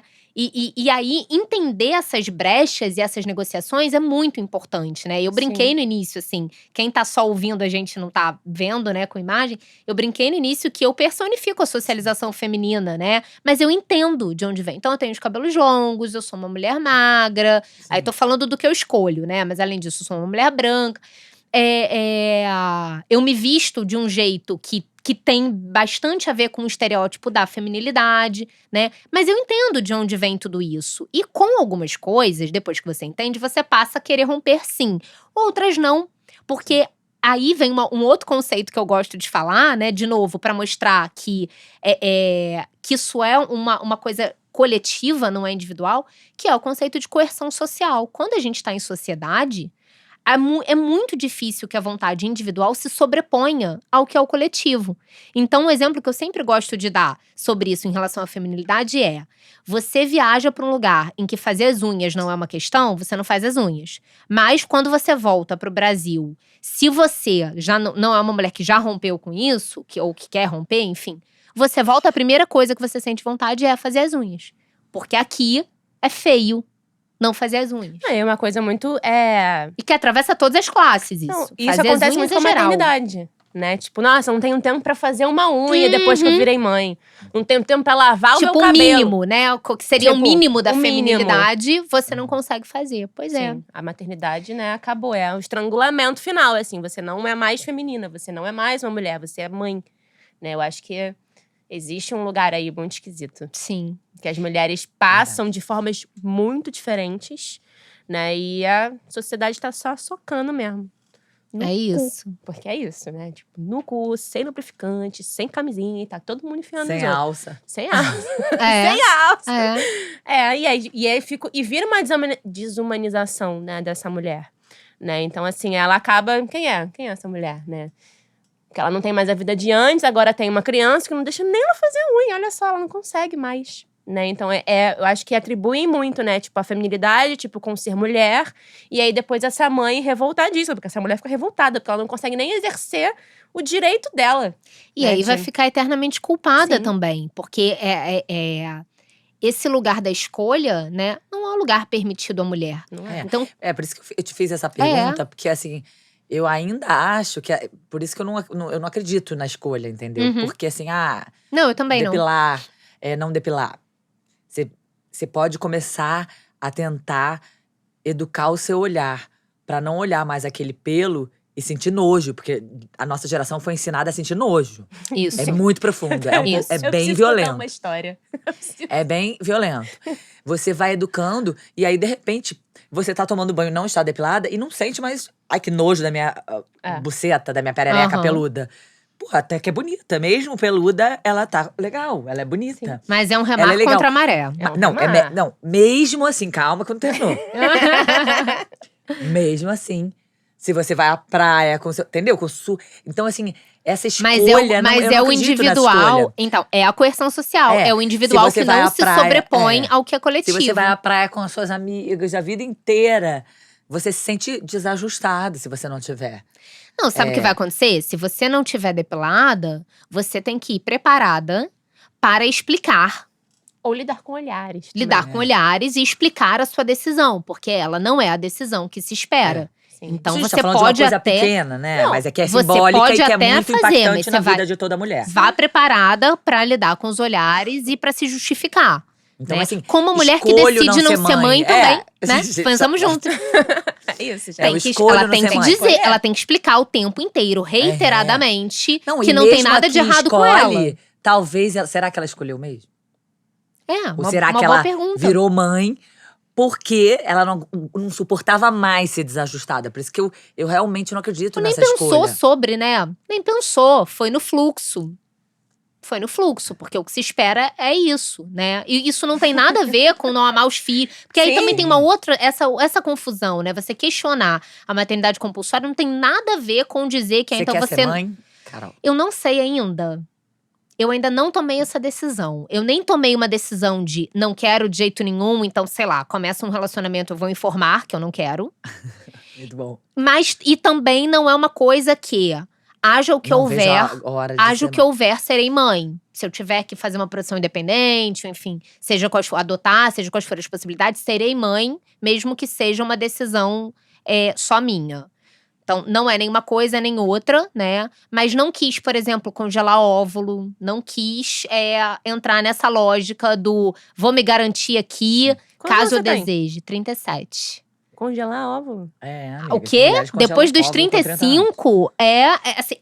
Então, é o mercado, é um nicho. É o mercado total. E depois dos 35, você tem que fazer um esforço com você mesma pra pensar se você realmente não quer. Tamanha é a cobrança para que você faça. Então, assim, eu nem estava pensando nisso. Mas aí a sua ginecologista… Eu mudei de ginecologista quando você foi numa até. consulta, ela falou… Eu mudei porque veio esse discurso. E quando eu comecei a pensar… Veja, eu comecei a pensar sobre algo que talvez eu nem pensaria. Mas aquilo foi incutido em mim, de que assim, tem certeza? E se depois você quiser? Né? Então, e eu só desisti porque eu fui numa consulta, cheguei numa consulta e via o mercado que era aquilo. É o mercado. Sabe, a feira. Não, aí depois, se você por acaso engravidar naturalmente, aí você não quiser mais os óvulos, aí você só avisa a gente que ou você ter a opção de doar, se você quiser. Não, pra pesquisa não, doar pra outras mulheres que não produzam, né? Ou você avisa e a gente descarta. Aí eu, né, comecei… Mas como assim? Mas como esse descarte? Como é que isso vai acontecer? E enfim, eu não gostei do discurso e não combinou, né? Não casou pra mim, não fez sentido. E eu tô no fluxo da vida, sabe? Se em algum momento eu mudar a minha perspectiva e puder conseguir ter naturalmente, biologicamente, ótimo. Se não posso adotar… Vamos ver o que a vida me reserva. Mas é isso mesmo. Acho que essa é uma boa questão pra gente ir pensando, né? Daqui a pouco terminar a nossa conversa, que dá vontade de ficar conversando com a Carol. Não, uma coisa que eu ia falar, que estavam falando de escolha… você disse que tinha uma história ótima de depilação. Foi agora, sábado. Recebi meu pai na minha casa. Do seu pelo. Aí meu pai me olhou e falou assim: Verônica, tem um pelo no seu buço. Tem um ET na sua cara. Eu falei, tem, pai, é um pelinho que nasce acima de uma pinta. E, mano, dói pra cacete pra arrancar esse pelo. Dói muito, ele fica, tipo assim, ele fica latejando, porque ele é em cima da pinta. Eu não sei qual a rolha dele. E, mano, eu só, sei lá, depilo quando eu olho pra cara dele e falo, não quero mais você aqui. E tiro. Eu falei, tá, pai. Ele pega lá a pinça, que eu tiro pra você. Vamos resolver. Aí eu falei, eu não tenho pinça. já, tipo assim, sabe? Eu não quero que você arranque meu pelo. Então me dá que eu arranco na mão. Eu falei, que isso? Eu não quero arrancar meu pelo. Arranca da tua barba. Você tem vários na tua cara. Você quer arrancar alguma coisa? Arranca da tua cara. Tu tem um monte. Aí ele, não sei o que. Eu falei, saí correndo. Igual minhas filhas fazem quando eu chamo pra tomar banho, alguma coisa. Eu falei, gente, que cena ridícula. Fiquei me sentindo ridícula. Que eu falei, cara, eu não tô acreditando que eu tenho 35 anos e tenho meu pai querendo arrancar um pelo na minha cara porque está feio. Porque as pessoas… Que pessoas que eu não vejo ninguém? Que pessoas? Só você que tá aqui falando desse pelo pra mim. E eu falei assim, gente, e eu não depilo também faz um tempo. E toda vez que ele consegue enxergar um pelo, ele fala, Verônica, mas é muito feio. Eu falo, mas você é todo peludo. Você tem pelo em todos os lugares do corpo. No peito, na barriga, na bunda, na perna, no ouvido. Por que você não acha feio você? Se depila inteiro, então. Não, mas é a mulher que tem que se depilar. Coisa de homem, coisa de mulher. Né? E o tipo, discurso, é muito louco, assim. Porque, tipo, a minha mãe realmente é uma mulher que não tem pelos. Eu herdei toda a genética do meu pai. Eu ainda falo pra ele, eu ainda herdei isso de você. Porque se eu tivesse herdado da minha mãe… Ainda tem que herdei de você, ainda tem que resolver. Igual minha mãe, tá ligado? Minha mãe não tem, minha mãe não se depila. Minha mãe… Não tem, tipo assim, os pelos que ela tem é tipo da cor da parede, é branco, sabe? É louro, muito louro. Eu falo, a culpa é tua ainda, tu quer que arrancar os negócios meu. E aí aquilo, né, tipo, causa um negócio. E aí a Bia, na hora, depois disso, ela falou assim, o que o vovô… Porque quando a gente começa a brigar lá em casa, minha Bia fica muito assustada. Ela fala, parem de gritar, parem, vovô, para. E aí depois ela veio falar, o que o vovô pinça? O que é pinça? Eu falei, pinça é isso aqui. Eu tinha um pinça em casa, né? Eu só menti pro meu pai. Porque eu não, né? Aí eu mostrei pra ela, eu falei assim, as pessoas arrancam pelos. Mas o pelo é tão lindo, mamãe. Eu falei, olha só. Mas assim, é aquilo também, tipo, todo dia ali é tipo um aprendizado. Porque ela olhava pra ela e falava, eu não tenho pelo. Não, é muito difícil. Você tem pelo. Eu ainda não acho pelo lindo. Eu não acho pelo lindo. Não é lindo, mas é o meu pelo. É difícil demais. Eu não tenho como achar o pelo lindo. Eu fui… Entendeu? É difícil demais. É sujo, é nojento, é muita coisa. É isso que a gente tá falando. Assim, por mais livros que eu leia… Muito difícil. Por mais desconstruída… É remar contra a maré o tempo inteiro. E já é exaustivo, porque a gente já rema contra a maré o tempo inteiro. Né? A gente tá viva. Sim. Então, eu não consigo achar ainda. Ai, que linda. Ela com os que lindo dela. Aqueles pelos. Eu te causa um estranhamento. Então, assim, somos, né… A gente tá falando de uma coisa pequena que ainda causa um desconforto geral. Só que tem outras milhões, como a maternidade, que a gente acabou de te perguntar. E até as outras relações. Como tudo, né? Como ter um corpo gordo. Né? Exatamente. Enfim. Tá acima do seu peso, aí você fica o tempo todo se Acima do justificando. peso, é um termo Acima do ótimo. peso ideal. Justifica, não, é porque eu Não, tive tem sempre filho uma e eu coisa não da voltei. correção, né? Se você for pensar em termo de maquiagem ou procedimento estético e tal, corretivo, né? A gente usa corretivo. Sim. Não sei o que lá, creme de tratamento para os cabelos, que seja, né? Creme de tratamento para os cabelos. Tem sempre algo a ser corrigido, celulite. a ser reparado na gente, né? A celulite, por exemplo, ela foi inventada junto com a invenção do biquíni, né? Começa a exposição… Inventada ou observada? Observada, mas criada, categorizada como uma questão, né? Como uma anomalia. Como uma coisa que depois passa a sempre ter que ser combatida, resolvida, corrigida. Né? Tudo isso é criado, né? É construção, tudo é construção social. Nada disso é natural, muda de uma sociedade para outra. Né? Muda de uma sociedade para outra. Eu gosto sempre de lembrar, quando as pessoas começam a discutir gênero e não sei o que e tal, e às vezes muito numa visão também ocidental, né? Eu gosto sempre de lembrar quem eu uso na minha tese, que é a Margaret Mead, que é uma antropóloga, nada de Judith Butler e tal, todo mundo veio depois dela. Ela é uma antropóloga, né? Já morreu. Já morreu? Não, já morreu, com certeza. Ela fez um trabalho de campo nos anos de 1931 a 1933, ela foi para Nova Guiné. Ela era uma mulher estadunidense, foi para Nova Guiné pesquisar, e foi para Nova Guiné fazer trabalho de campo e observar três sociedades, 3 grupos diferentes que viviam num raio de 100 milhas uns dos outros, assim. E aí ela começou a observar como é que esses grupos se comportavam. Num deles, as mulheres e os homens desempenhavam papéis de acordo com o que a gente aqui, no Ocidente, entende como… E ela, nos Estados Unidos, entendia como papel feminino. No outro, todo mundo do grupo desempenhava o que seriam papéis mais masculinos. E no outro, tendo como referência o Ocidente, eram sinais trocados. Então, as mulheres desempenhavam papéis que a gente entenderia como papel de homem, e os homens desempenhavam papéis que entenderíamos como papéis de mulher. E foi ela que olhou e falou, então essa coisa da masculinidade e da feminilidade é construída. Sim, é a primeira. É construída na cultura e na sociedade.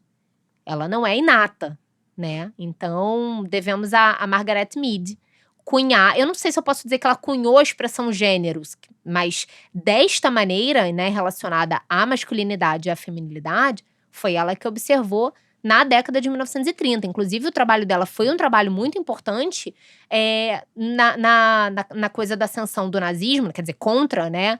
Por conta da visão eugenista, né? Então, o trabalho dela foi um trabalho muito importante para mostrar que, assim, tudo é construído, né? Sim. Só o sexo biológico que não é, mas tudo é construído. Então, eu acho que é importante a gente ter essa perspectiva, né? Porque o pelo, por exemplo, em outras sociedades, não é uma questão. Que linda. Né? Maravilhosa. Então é sempre bom Quanto a gente mais pelo, mais bonito. ter isso em perspectiva. Não, a gente vou pra lá. E lembrar… Vou pra lá, bem linda. Lembrar que é construído, né? Sim. Lembrar que é construído. E lembrar que a gente, tendo consciência disso, eu acho que a gente começa a conseguir pensar melhor nas razões que nos levam a fazer as escolhas que a gente faz e que a gente tem como escolhas naturais. E que não são. Sim. O que não significa que a gente vá conseguir… Que a gente não vá fazendo mais. Romper com todas de uma hora pra outra. Isso E tudo bem também, porque senão a gente passa a culpabilizar a mulher que tem essa consciência e não consegue romper. Então ela é uma feminista fajuta. Feminista, isso mas é muito fica fazendo ruim a também. unha. É feminista, mas E no final você continua reproduzindo a lógica da culpabilização feminina. Sim. E é um lugar muito difícil de não estar, né? Porque você Eu tá não ali… sei se dá pra não estar, sabe? Eu acho que é só uma questão de ter a consciência e isso dar ferramentas pra gente lidar. E dar ferramentas, por exemplo, para… você se depila porque é muito difícil romper com isso na sociedade em que a gente vive, mas você consegue não estar depilada 100% do tempo, porque tudo bem lidar com isso. E não sentir nojo da sua própria… Do seu corpo. Perereca. Do seu corpo. Porque tá com pelo. Sim. Eu acho que isso aí, né, mais… Eu vejo mais ou menos por pra aí. sentir amor por você, né, pelo seu corpo, que a gente também tem essa dificuldade, né. Mas é isso também, né? Acho que faz parte do projeto que a gente odeia. Então, assim, eu acho que quando você… Então. Coloca um limite, tá, beleza. Então eu não vou mais depilar a perereca inteira, eu vou só tirar as bordas. Que eu comecei assim, né? Porque antes eu fazia aquele negócio inteiro, chamava tricotomia, um negócio. Sim. Quase uma operação cirúrgica. Você isso. deita Também, aí. deixava o E bigodinho. dolorosa, Amiga, nossa. não, eu depilava da tipo assim, a cintura pra baixo de uma vez só. A mulher passava uma cera que ia da minha virilha até o meu pé. E ela arrancava de uma vez Até o só. meu E, mano, pé. isso é tortura. Isso não é depilação, isso Sim. é tortura. Tortura. Aquilo é torturante. Eu falei, cara, eu vou parar de gastar dinheiro pra me torturar. Foi a primeira coisa que eu falei. Foi o dinheiro, foi o lance do dinheiro, na real. Porque, tipo, eu tinha saído da casa dos meus pais, não tinha mais, né? Tipo, alguém me dando dinheiro. Eu falei, não vou mais me depilar. Vocês que lutem pra ver meus pelos. Foi uma questão financeira primeiro. E depois eu falei, por que eu passei tantos anos da minha vida me torturando? Porque era isso que eu sentia. Né, com tudo. Ter o cabelo grande era uma tortura, ter pelos era uma tortura, era uma coisa tipo assim, né? Então, nem sei mais o que eu estava falando. Já começa a Não, falar. eu acho que a gente… Calma. Vamos… Não, a escolha. Que a gente, Era da escolha. Que eu queria falar que às vezes a gente acha que tá escolhendo também. Mas é isso que a gente tá falando o tempo inteiro. Sim, mas eu acho que não a gente que eu tô falando da gente. Tipo, a pessoa acha que tá escolhendo, mas na verdade ela não está. Quer um exemplo? Vai falar pra uma mulher esse exemplo da unha, que é um exemplo bem básico, né? Eu gosto dele porque ele atravessa todas as classes, né? Não é um exemplo que depende da situação financeira, né? Em qualquer lugar tem um salãozinho. Sim. E aí você fala, e as mulheres dizem… Mas eu gosto de fazer a unha. Claro, você gosta porque o gosto também é construído socialmente. Então, eu não duvido que você goste. Sim. Mas esse gosto é moldado pela sociedade em que você vive. E eu acho que ter essa noção ajuda a gente a fazer, a tomar as decisões sem ser tão levada pela maré. Sabe? Hoje, por exemplo, eu fiz uma postagem sobre beleza, como é que a beleza passa de uma coisa inata, né? Uma virtude feminina a algo que pode ser comprado. Que antes não podia, passa a poder, né? Ser comprado, Antes ser adquirido. Você simplesmente é agraciada. E Exatamente. Virou o mercado. Aí depois você pode refinar a beleza com gestos, com, né, a contenção dos gestos, o senta direito e tudo mais. E indumentária, né? Roupa e acessório. E depois é que realmente vira um mercado, né? Isso é muito recente. Isso no Brasil, a gente tá falando de segunda metade do século XX. 1950. E aí, o que acontece? Você, ao mesmo tempo que você não tá alijada disso, né? É impossível não fazer nada. Porque quando a gente fala de beleza como algo a ser adquirido, normalmente as pessoas pensam assim… mas eu não faço, sei lá, botox, não sei o quê, ou cirurgia plástica. Mas até o shampoo específico pro teu tipo de cabelo, tá inserido nisso, né? Uma maquiagem, por mais leve que seja, ou pintar o cabelo, enfim, tudo, né, tá dentro desse pacote. Então, acho que é muito difícil não fazer nada na sociedade em que a gente vive. Sei lá, nem que seja um sabonete específico pro teu tipo de pele. Né? Claro que eu não tô botando na mesma prateleira o sabonete específico pro tipo de pele e cirurgia plástica, mas enfim, é quase que uma linha do tempo, né, contínuo, e que não termina nunca, porque se embelezar é algo que tá ao alcance de qualquer mulher, e aí você passa a ter o só é feia quem quer. Né? Porque a beleza pode ser comprada. Então é desleixo. Então é desleixo, é falta de cuidado. E aí você passa a ter o ritual de passar creme como ritual de autocuidado. Então, inúmeros problemas, a gente pode fazer um outro podcast só sobre isso, um dia vocês quiserem. Mas o fato é muito difícil a gente ficar alijada totalmente dessa cultura e romper com tudo isso, porque a gente tá nela. Mas eu realmente acredito que quando a gente entende de onde vem isso que a gente aprendeu, que a gente gosta, a gente consegue fazer algumas escolhas, com aspas, né, na questão do que é escolha. Mas, por exemplo, sei lá, sardas já foi um negócio que… Eu tinha amigas com sardas na escola que queriam esconder, achavam feio, né? E eram zoadas e tal por conta de sardas. Aí agora já tem maquiagem, filtro no Instagram, que é pra botar sarda, porque virou uma coisa bonitinha, fofa, né? Então o problema tô dando um exemplo básico pra dizer, se a gente vai conforme a maré, não tem fim. Porque é mercado. Tudo que gerar lucro então, acho que, assim, vai ser vendido. Essa é a sua reflexão. Eu queria que você fizesse uma reflexão que você pode dizer… Vamos pensar juntas toda vez que a gente fizer uma escolha, entendeu? Acho que a reflexão é essa, Ju. Tentando colocar em outras palavras. É a gente ter as ferramentas para entender de onde vem aquilo que a gente acha que são escolhas nossas, que a gente acha que gosta. Uma vez que a gente consegue ter as ferramentas para entender, não quer dizer que necessariamente a gente vai romper com tudo isso. Mas a gente passa a não ficar tão refém do que vendem pra gente como necessidade. Que quase nada é. Né? Então a gente não fica tão refém. Porque daqui a pouco vão inventar novos e mais tratamentos estéticos para ficar no espectro da beleza, por exemplo. E não tem fim. É infinito. E é infinito. Então, assim, é errado fazer um botox? As pessoas me fazem esse tipo de pergunta. Eu não tenho a menor condição de dar uma resposta dessa. Não se trata do que eu penso, né? E não é pessoal. Não é pessoal. É uma questão coletiva. Antes deixar de passar um batom, fosse resolver os problemas das mulheres. Que ótimo, olha que maravilha seria. Não vai. Então, assim, eu entendo que a gente vive nessa cultura e que a gente, né, o individual, ele não se sobrepõe ao coletivo. Então, é muito difícil a gente romper com tudo isso. Mas se a gente entende de onde vem, entende quais são as razões da gente estar fazendo aquelas escolhas, né, escolhendo aqueles caminhos, a gente consegue pensar, pô, mas isso aqui não tá over pra mim, não? Não, eu vou. Negocia, né? Negocia. Vamos negociar. Eu acho que sempre olhar também um pouco à frente também. Tipo, qual é a consequência disso, né? Qual é a consequência dessa minha escolha? Né? Tipo, perguntar pras pessoas. Porque tem, inclusive, financeiras. As pessoas estão se endividando pra fazer as coisas. É verdade, sim. Né? Tamanha o julgo que é. Tamanha a visão de que isso é uma necessidade que a mulher não pode passar sem. Então, eu acho que problematizar. E aí, não tem jeito, né? Passa pelo esforço de procurar informação, de procurar pensar um pouquinho, né? O que eu tento fazer muito no Instagram é viabilizar a educação e o acesso a obras que as mulheres fora da academia, né, que é o meu ambiente, muitas vezes acham que não tem nem… Democratizar o saber. Acham que às vezes não tem nem capacidade de ler. Por isso. Né? Acho maravilhoso o seu trabalho por isso. Que também não pode ficar… Eu falo muito disso aqui.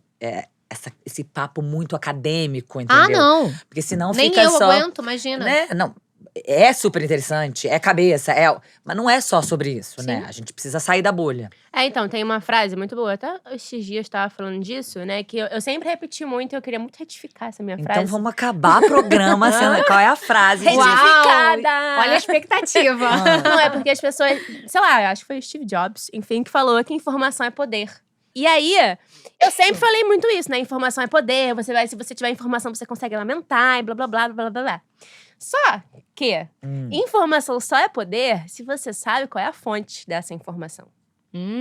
Gostei. Com a era das fake news, né? Nosso governo e tal, parece que tudo… Às vezes eu olho uma coisa e falo assim, gente, será que isso é verdade ou isso é mentira? Eu não consigo mais, às vezes, saber se é uma fake news ou não. Isso difícil. Dá pra confundir mesmo, né? Então, assim, eu acho que…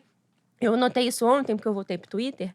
E quando eu fui compartilhar um texto, eu abri, tipo assim, eu cliquei no texto, peguei o link, botei no meu computador pra ler, li no computador. E aí eu fui compartilhar pelo Twitter, pelo aplicativo. E aí o aplicativo me perguntou, você não quer ler antes de compartilhar? E eu achei muito maravilhoso, porque eu nunca tinha visto. O Twitter tem agora essa ferramenta. Porque assim, quantas vezes as pessoas falam assim, compartilhei só porque eu vi a foto. Não li a legenda. Ou o título, sei lá. Aí eu falo, cara, mas então vai ler, cara. É isso. Carol, obrigada por você Carol. ter vindo. Espero que a gente se encontre mais. É um prazer muito grande te ouvir. E acho incrível o seu trabalho também disso, de fazer de possibilitar que outras mulheres tenham acesso acho que a rede social tem que ser esse tipo de influência que a gente precisa. Sim, por isso que quando eu olhei, eu falei, por que o mundo não tipo está de ouvindo? influência que a gente precisa. Carol. Então, é um prazer muito grande. Prazer é meu, meninas. Muito obrigada. Eu, às vezes, até problematizo se a gente pode se chamar de meninas, porque a vida da pesquisadora é problematização o tempo todo. Mas eu penso que é um jeito afetuoso. Então eu agradeço muito a vocês duas, né? A Verônica, que começou a me seguir lá no comecinho, logo depois que eu abri o Instagram e comecei a tentar fazer esse trabalho por lá também. E depois veio a Ju, então é um prazer enorme estar aqui com vocês. Continuem sentando direito, não sentando direito, fazendo o que vocês quiserem. Eu fico aqui, o programa tá né? Fazendo o que vocês quiserem, mas falando, né? Falando pra que a gente promova essa coisa do pensamento crítico. Lembrando que as mulheres sempre tiveram alijadas disso, né? A gente não podia pensar, a gente não podia estudar, a gente não podia falar as coisas em público, né? Então, não tinha nem ferramentas para isso, para elaborar os pensamentos. Então, que vocês falem cada vez mais e que mais adorei mulheres estar venham aqui aqui falar também. Muito obrigada. Beijo, gente. Beijos.